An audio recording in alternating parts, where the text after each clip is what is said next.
Hello guys, Sai and Shine here. Today's super special because we are celebrating our ninth year together. Yes, you heard it right. 9 years, guys.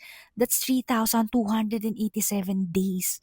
We decided to take ourselves into something nice and cozy. So we headed into one of Clark Pampanga's fanciest steak spots.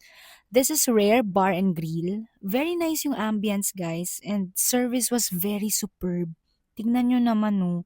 Nilalagyan pa kami ng napkin sa lap. And that is the quick Nasa view of the pangmayaman na menu. kainan lang tayo pero They gave kakamayin us natin to. complimentary appetizer. Nakalimutan ko yung exact name, pero may salmon flavor yung bread na yan. Binigyan din nila kami ng parang baby baguette with butter. Na-enjoy namin yan and dyan pa lang guys, medyo nakakabusog na. They also showed us different kinds of kutsilyo to use sa specific kind of steak. So yung napili namin is yung para talaga sa ribeye steak. So here guys, this is their cheese burrata with cured ham, arugula, and olive tapenada paste. Guys, sinerch ko pa yung pronunciation niya na para sa inyo.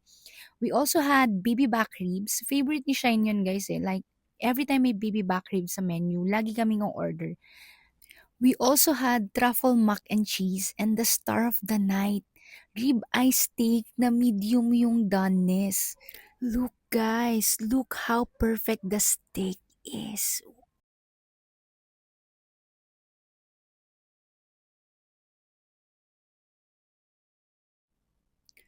Subuan moments na kami dyan and we're enjoying lahat ng foods na in-order namin. For me, sa lahat na nakainan namin ng baby back ribs, this is the best kasi talagang fall of the bone and malaman yung ribs nila.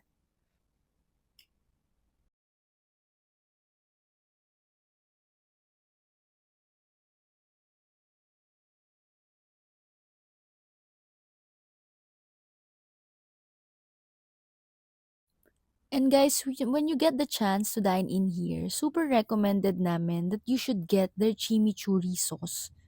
Kung may lalaban man sa special green sauce namin guys, ito lang yun.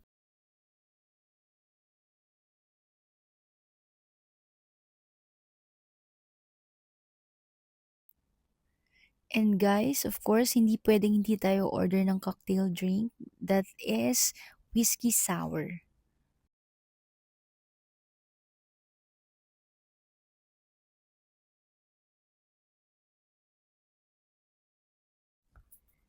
Simot guys, everything we ordered was worth every penny.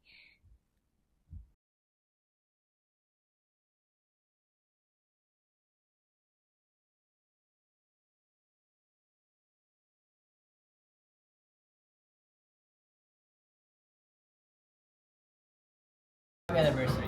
Thank you! Walang po ako nakatest. Nakaka-happy naman. So that's a wrap. Full hearts, fuller stomachs. Thank you all guys for watching.